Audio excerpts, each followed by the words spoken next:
In this video, we're going to be focusing on Cleopatra's early years and evaluating the first 3 years of her reign. Cleopatra was probably born in 69 BCE. Plutarch gives her age as 39 when she died in 30 BCE and says that she had ruled Egypt for 22 years by then. She was probably the second child of Ptolemy XII Auletes and his wife Cleopatra V. Her elder sister Berenike ruled Egypt briefly between 58 and 55 BCE, when their father was forced into exile and was executed after his return. Cleopatra's mother probably died when she was an infant.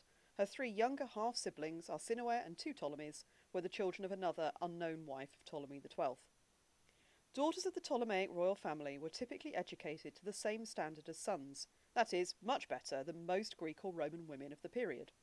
This was partly because the Ptolemies regularly married within their own family, meaning that a sister might marry her brother and be expected to have the knowledge and skills to help him rule.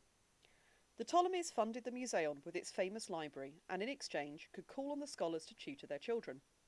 As we know from Plutarch, Cleopatra learnt a wide range of languages, including Egyptian, Ethiopian and Aramaic. She also certainly studied philosophy and rhetoric, and presumably history, politics and law. After the execution of her elder sister in 55, Cleopatra, aged about 14, became her father's heir, along with the elder of her 2 younger brothers, who was only 6. Auletes' will, as well as stating that these 2 children would rule jointly after his death, also appointed the Roman Republic their guardians. This was unfortunate, as it gave the Romans a legal excuse for intervening in Egypt's affairs in later years.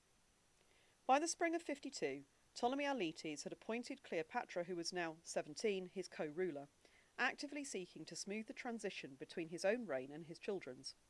He may also have arranged for his oldest daughter and son to marry, but there is no definite evidence of this. Auletes died early the following year. Problems arose almost immediately after Auletes' death. Cleopatra had no intention whatsoever of ruling alongside her brother, and moved quickly to secure power for herself alone. Documents after the end of August 51 do not include Ptolemy XIII's name at all. This would have angered not only Ptolemy, but also the ambitious advisers who surrounded him, storing up trouble for the future.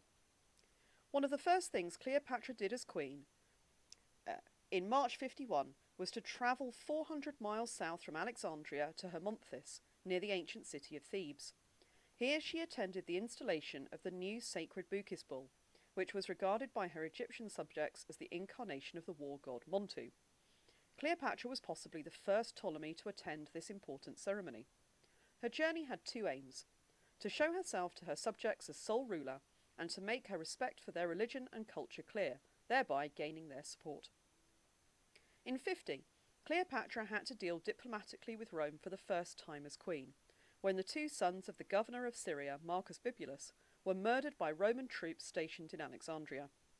After her father Auletes had been restored to his throne in 55, the Roman general who supported him had left 2,000 legionaries to ensure the king's security.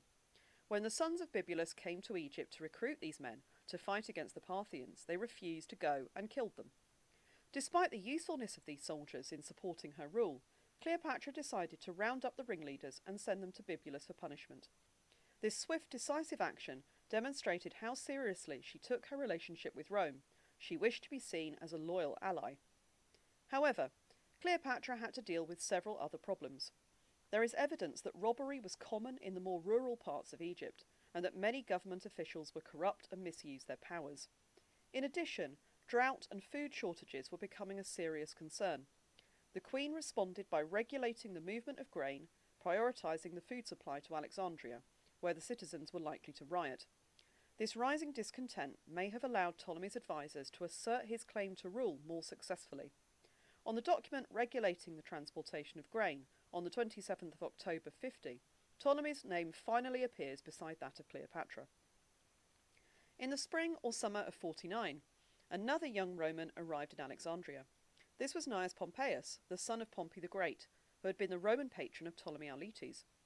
Gnaeus requested military support for his father, who was now commander of the senatorial forces fighting Caesar. Cleopatra and Ptolemy agreed to provide 60 ships and 500 men, continuing their friendly relationship with Rome. Shortly afterwards, in early 48, Pompey seems to have recognised Ptolemy XIII as sole ruler of Egypt, despite the terms of his father's will. although this is only mentioned in one source, and it's not clear why this would have been a priority of Pompey's at this point in the civil war. Nonetheless, it was around this time that Ptolemy's advisers finally got the upper hand over Cleopatra, and she was either formally exiled from Alexandria or chose to retreat herself. She went first to Upper Egypt and then to Syria, collecting an army with which to retake her throne. How did Cleopatra do as queen in these early years? We could definitely argue that she made some good decisions. For example, cultivating the support of her Egyptian subjects, not just the Greek citizens of Alexandria. She also did her best to maintain a good relationship with Rome, which made sense, since Ptolemaic rule depended on Roman support. However, there are also aspects of Cleopatra's rule we might criticise. When famine struck, she prioritised the capital city over the rest of the country, showing how dangerous the Alexandrians' discontent was for the monarchy. Her relationship with her brother was also poorly handled. Her refusal to allow him any power or authority at all was against Ptolemaic tradition and drove his advisers, who were much more experienced in political manoeuvring than she, to force her out of Alexandria completely.